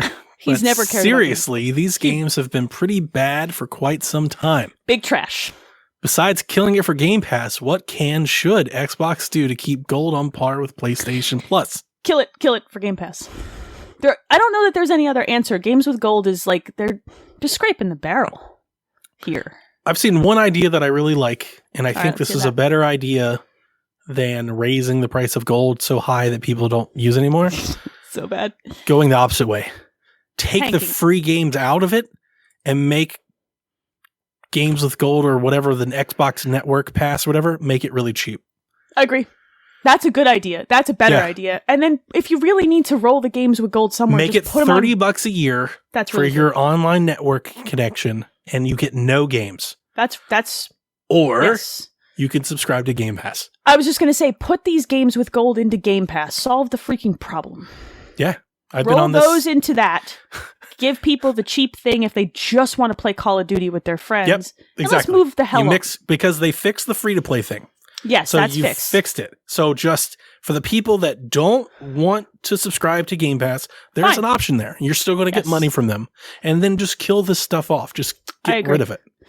This is like legacy stuff that it's almost like they don't know what to do with. And they know what to do with it. They don't know what to do with it. And I know what to do with it. Well, they know what to do with it. They just don't want to give it that money yet. Sure, and I get that. But I think your idea is probably a smarter way to transition. If it accounts for the people you can get to switch over and gives an out for the Game people Pass you will never more get. Appealing. Yeah, well, they're doing that by themselves, but yes. And you'll still have people that are mad because, like, technically games with gold you own as long as you subscribe. Game Pass you don't. But who cares? Who cares? Game Pass, that's what I was saying. I hate the first of every month when this stuff, that's all it came out. Like, and I don't even know what games came out, but gold came out and people are like, these games suck compared to PlayStation. It's like, are you kidding me? Are you kidding me? There was 100 games last week added for Game Pass. Yeah, they're going. But this is just the game gold. Like, then you're just making a point with just the information that helps you make your point. Yeah, that's ridiculous. Outriders launches into Game Pass tomorrow. I still don't believe it until I see it. Who cares if they gave away Days Gone? Outriders, day one, the first day that you could buy the game. Let's be clear, PlayStation had some months upon months of garbage into those free games too. Plus, well, and it had garbage. I'm a subscriber to PlayStation Plus, and I give them credit. PlayStation Plus, for what it is, has been a really good value. Yes, as an owner of a PlayStation 5 system, I've enjoyed having. I'm not throwing stones at PlayStation Plus. I'm just not liking this idea like where I'm going to compare the thing that makes the thing that I like more. It's like, but the argument, if you're comparing services, like let's compare services. What's the best service? Game Pass. Of it's all not of close. Them. Of all of them, it is, yes. PlayStation Plus is great, and it's better than Games with Gold. But here's the thing. Nobody cares about Games with Gold anymore. It doesn't matter. Quit caring. Quit looking at what games comes because it doesn't matter. Because Outriders, Narita Boy, 1,000 indie games, it doesn't matter anymore. It hasn't mattered for some time. Yeah, the Games with Gold is almost confusingly bad for consumers now. Like, reduce the price of Live. Roll those games into Game Pass if you got to put them somewhere, or get rid of them. Just do what Nintendo does. Yeah. Yes. That's what Nintendo does. They have Nintendo Switch Online. It's cheap, $30, and that's your Splatoon pass. That's how you get to Nintendo Switch play Online Splatoon. Is $20 for an individual user for an entire year, and it gives you your cloud saves and your nonsense. $19.99, yeah, and do the same thing. Just do that. Just do that. Say, hey, look, our Xbox. Call it. You know what? I've heard this. I've heard this idea. It wasn't necessarily for this, but now I'm going to kind of make this connection. I've heard the idea of doing like a Game Pass Lite. Mm-hmm. And this would be very equivalent to that. Get rid of Games with Gold, call it Game Pass Lite, and just say like, hey, look, it's got Rare Replay, No. Fable 1 and 2. It has only the first-party Microsoft games. I wouldn't put all of them in there. I would. I would, but not at launch. I'm not giving you Gears 5 at Game Pass light prices. That's ridiculous. Look, there's not that many first-party Microsoft games. They're only they're really good. No, I wouldn't do that. I would just be like, look, here's a couple games. It's backwards compat stuff. It's 360 stuff. But it's $20 a year, and it includes your cloud save. It lets you play online with your friends. I legit don't even think you should make it that complicated. I don't think Game Pass needs more tiers. I think that it should be like $20 to $30 a year for just play online with your friends and cloud Network. saves. Yes, and I kind of hope that's where this is going because the games with gold have to go. It's what a waste of effort. It's just they got us talking about it. So What's so funny because it's like, games with gold sucks. It's not as good as PlayStation Plus is. It's like, no, duh, it's not. No. Who's expecting it to be that good? PlayStation Plus is real good. You know why?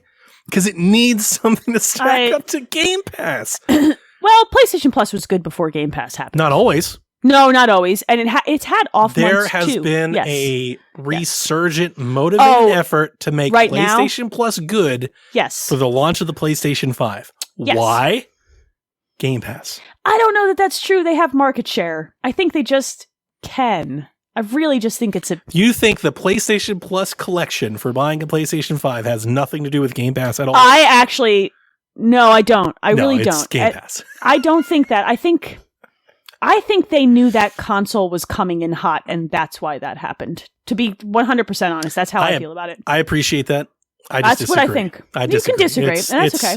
It is 100% a market reaction to Game Pass. I don't know that Sony feels that threatened yet. Because they have so much they jumped hardware. From 7 million subscribers to 15 and counting. Like I said, because Sony is still like, look at this mountain look at how many more PS5s. Well, yeah, but the mindset from Sony isn't on services yet. I think they're getting there. But even just in the even if you're counting the hardware race, like to not even admit that Game Pass is an option for a lot of buyers out there would be a huge mistake on their part. I 100% believe the PlayStation Plus collection, the refocus and trying to the re-energized efforts to make PlayStation Plus a worthy subscription, I 100% is a way of them going like, hey, you're out there, you're looking at 2 consoles. You can buy one, has Game Pass, or you buy this other one, we've got to have something to say. I think the resurgence in PlayStation Plus is related to how they feel about Game Pass. I think that PlayStation collection that they launched with the console was because that thing came in freaking hot. And they knew it was and they knew they were gonna have problems. They're still adding to it. They they added more games to the PlayStation Plus collection. No, wait. Are we talking about the games that do not require... They're just free. Play at home thing and all that. Yeah, that's a different effort though. That's not part of that initial collection. I still think it's all aimed at games. Maybe, but that initial collection really read to me. And like I said, this is just how I feel about it. How I felt as a consumer buying a product. It read to me like, wow, you really know this thing came in a little spicy. Here's a distraction. Yeah, it's interesting. That's the way that I saw it. So. All right, I'm going to pull one more, and then I'll give you one more if you want. I think this is interesting given our previous conversation about your Kishi. Rob3000, will Xbox ever make any other types of hardware, such as gaming laptops and phones? What are the pros and cons? I have always, always, always wanted an Xbox-branded PC tower. Really? Yeah. I would want a laptop, not a tower. Like the Xbox Series whatever desktop. Really? You want them to call it Xbox? I want it to have green lights and all that shit. Yeah, and I want to buy one for sure. I would buy a laptop. I think somebody last year, Dev sent it to me. Somebody last year built an Xbox PC that they auctioned. I saw that. Oh my God, I want one. That was very cool. That's what I want, yeah. I think what I want and what makes sense are two different things. No, I don't think they'll make phones. I think they've realized that they've lost the... Yeah. There's no way. Windows Phone was a... They tried twice. They tried twice. I owned a... I don't want to talk about it. It was bad time, okay? It's so funny that people were like, Microsoft needs to make back their money on the Bethesda investment. It's like, they made the Windows Phone and lost all that money. Do you remember when they tried to compete with the iPod? What the hell did they call that thing? The Zune. I own one of those in a box. I own 2 Zunes, yeah. They're good. They were good, but they were great. But sucked in market share. They were not very good competitive products, but as an MP3 playing device, they were fantastic. No, it was a great device. They didn't have a prayer. I don't think they have a prayer at phones. I think if you want to launch, I could see them doing a partnership with somebody like MSI or Razer and saying, here's our Xbox branded version of their device. I don't think they'll release their own device. I don't think that makes sense. I've always wanted an Xbox branded PC. I buy a laptop. I've actually always wanted an Xbox mode on PC. I would love to be able to flip into like a console. It just boots like a console? Like Steam Big Picture mode, but like Xbox mode. I only agree to this if it gives me the Xbox 360 splash screen upon Switch. That's the one I want. Or it lets me choose which Xbox splash screen. I want the blades. I love the blades. Everybody's so nostalgic about the blades. I think people I think people are over nostalgic for the blades. Yeah, I don't really want the blades. I like the current interface a lot. I want the splash screen that would boot up, the white screen with the looping. I want to choose which one of those. That'd be really neat. That'd be cool. That's such a cool software thing that they could do to like the Game Pass app that would make it awesome. Wait, Donnie, which one of their apps are we changing? Which one of their 12 million freaking apps? Yeah, and this would be another app. It'd be like the Xbox PC experience or whatever. I take it all back. I don't want any more. Don't do this. Don't do any more apps. Do you want a handheld? No, I think that it makes more sense to keep it all onto a phone device. What if they released a tablet, like a little tablet that had something like this built in? What's the price point? $299? $150? So Switch priced. $199. You got to go below Switch price. Yeah, you got to go down to $199. Yeah, because here I'm thinking about it. Can't come to the Switch. Can't step to the big boys. If you're doing a screen and battery, and you want a nice screen, yeah, $199 is kind of. But it's got to have a good Wi-Fi chip in it, and then the point becomes you're only going to be able to use it where you have Wi-Fi. Because phones are expensive. Phones are expensive. People don't recognize this. The devices are like $800-900. But you have it though. Yeah. It's leveraging an existing piece of technology. And you're getting a subscription for it, and that subsidizes the cost. I think that just, working with Razer and making controller adapters to phones almost makes more sense, right? Oh, no, I'm with you. I don't think it's a good idea. I'm just, would they make a little Vita thing? A little Surface Boy or whatever. I don't think they're in the market to make any more hardware than the two consoles they make. I just don't see. If I feel like they would have done it by now. I just don't think they care. I wonder what the appeal would be. I really do. I wonder if you could sell. All right, let's talk numbers. Here we go. Let's say they've got a nice Switch Lite-esque device, controllers, button screen, everything. They can sell it for $200. Let's just say that. Okay. Can they sell 10 million of those? No. Then it's not worth doing. I just don't think they can. You'd have to sell, that's 2/3 of your existing subscriber base on Game Pass. Think about it that way. Yeah. That's too much. No one's going to do that. I would buy one. Yeah, but we're stupid. Yeah, we'll buy anything. I mean? We bought hoodies with our names on the back. We're dumb. We buy dumb things. I own a onesie that says Power Your Dreams on it. So maybe don't take my advice. Yeah. It would have to be that much though, and at $199 you're coming against the Switch Lite, and that's kind of stepping to the big boys. That's got native games, exclusive games. Like they're this Nintendo would just games. Be a streaming thing, or I didn't even think about this. Do you go more expensive, and it's like a service that can actually run native games? Not all of them, but let's say half of them, and you can stream the other ones. That's a whole different. Boy, but then if it's more expensive, then that's the Xbox Series S. Because that's a thing, right? Yeah, no, totally. Like they have like these little Windows switches and things that are like $600. But I saw somebody on YouTube the other day playing Metro. Sure. At like people are stupid 4K on an 8-inch screen or whatever. But like with DLSS. When you start to talk about hitting that amount of money, I can buy a console now. Do I really want another device in my backpack? Yeah. You know what I mean? I already got this phone. I think it's honestly a legitimate hard sell. I think this is a hard sell, and I don't think it makes sense. I agree with you. I don't think they'll do it either.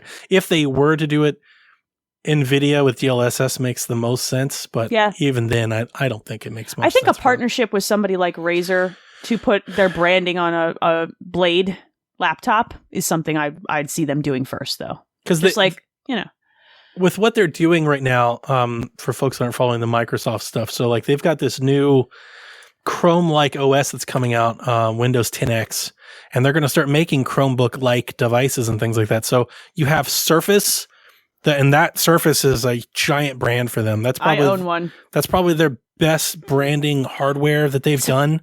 Great laptop, man. Because they're like on what now, like Surface 8 or 7 Pro or whatever now? I'm not sure. I don't own a tablet. I own the book, the Surface Book for work. It's not mine. I would never. They're beautiful piece of hardware. Yeah, and for their enterprise stuff. So they've got Surface. They're going to come out with these Windows 10X things. So if you take that into equation, plus the market share that Android already has, there's more people just that have a tablet or a phone that they can pair to a controller or get one of these. Like that all just shrinks their margins. Yeah. There's no reason to do it. Like I think that if they ran the numbers, and I suspect that's what's been happening, it doesn't make any sense. They're just like, oh man, just like people will play this on their Surface. Yeah. People will play this on their phone. On their laptop, on their Chromebook, on our Chromebook, on... And then they look at it and they're just like, well, I guess if they subscribe to Game Pass, who cares?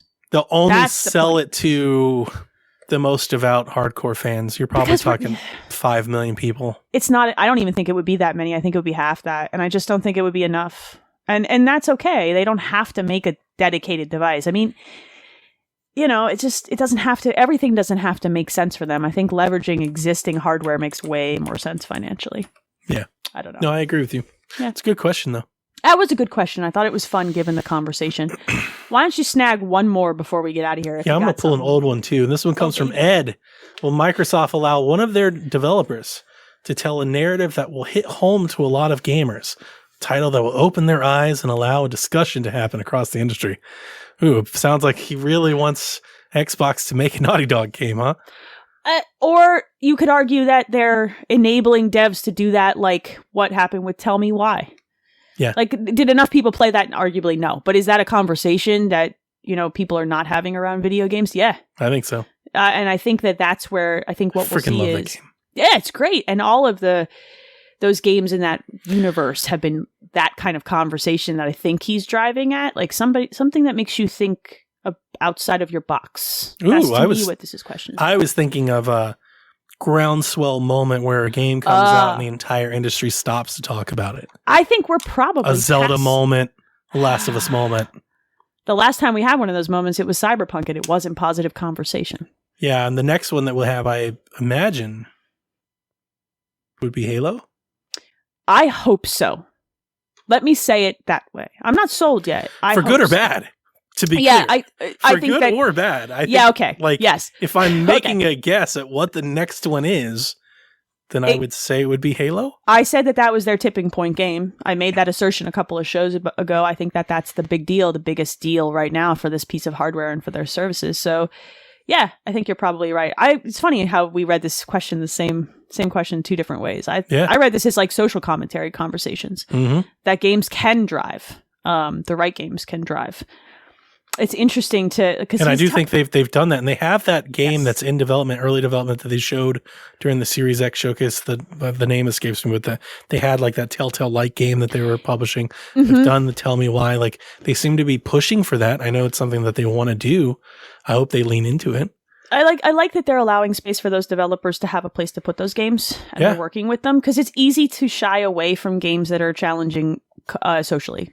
Challenge social norms and push people to have conversations that make them uncomfortable. It's easy to be like, no, not on our service. They put them on a pedestal with Game Pass. They do. And they did Life is Strange.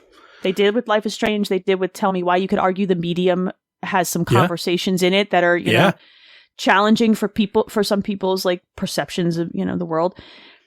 I think that stuff continues to be important, because like if you want your medium to be taken seriously as like, you know, like as seriously as TV shows and movies in terms of those conversations, then those kind of games have to get made. And those kind of conversations have to happen. I agree with you. And it is interesting is I don't think Xbox has a developer that really pushes that, with maybe the exception of like the Hellblade franchise, maybe? I would argue that, and we'll see what Hellblade 2 does, because that first game definitely was a very big conversation about both grief and mental health. Huge conversation about that. And for a lot of people, it shook the apple tree on those things. They're like, whoa. But if 2 plays more like a video game and less into that conversation, which could totally happen, that might get lost. Yeah. And I know Ninja Theory's got something else in the works. It's like all, they've got a bunch of different projects, but all of their stuff seems to be centered kind of around those sort of subjects. And I don't think any of their other studios really focus on anything like that, but we don't really know what Compulsion's doing. Yeah, no, that's true. We really don't. Yeah. I'm kind of curious to see how this evolves over time and what Microsoft, wants to put up on those pedestals. What do they incubate? Yeah, and what are they going to showcase? And how are they going to talk about those games as time goes on? Yeah. I think that's interesting. I think Microsoft, of the three, has done a really good job of highlighting those games because of Game Pass. Like, they've had the opportunity in showcases to be like, look at Tell Me Why, here's this story. Yeah, and Tell Me Why they published. And look, yeah, they so did. So they and put their money behind that one. And that new one that they're doing, the name, sorry, but the one that they're working on with the new developer, I think the developer's from the Detroit team, but the one that they're doing, they're publishing and funding that development as well. They have an opportunity every time they have these showcases of Game Pass games to put those conversations front and center, and they do a pretty good job of that. They are enabling developers to have that conversation kind of out loud, and they point to it and say, hey, look what we have coming. I don't think I've seen a ton of that out of Sony and Nintendo. They don't make a big to-do over difficult narratives, Yeah. So, and there honestly aren't that many of these games to begin with, but I think that they're rare. That's where this is going to go. It's got to go there, though. But there more of them are happening. Yeah. Yeah. That's how media evolves, you know? That's how TV shows and movies evolve, too. Yep. That was a good question. I liked it. Ed. Thanks, Ed. I appreciate it, man. Anything else you want to hit? Nah, I think we've done it. Almost 2 hours here. We dragged the horse behind the train even about golf for like an hour. It's fine. Hopefully people stay with me through my golf rants. I don't get many of them. You know that they're here for me to tease you about the golf. Well, I do know that every time golf news happens, my notifications light up. So it's the first person I think of anytime there is a tweet about video game golf is you. So just know that it's ingrained. We all have our thing. I saw the Doom collection. I was like, I wonder if everybody. Yeah. My notifications went so stupid for a little while there, and I was like, yeah, okay. For me, it appears to be golf games and No More Hero stuff. It's vinyl records, Viking stuff, and Doom for me. Nice. I'm definitely on It's not bad at all. So it's pretty good, right? I look like a badass. You have golf. What are you doing?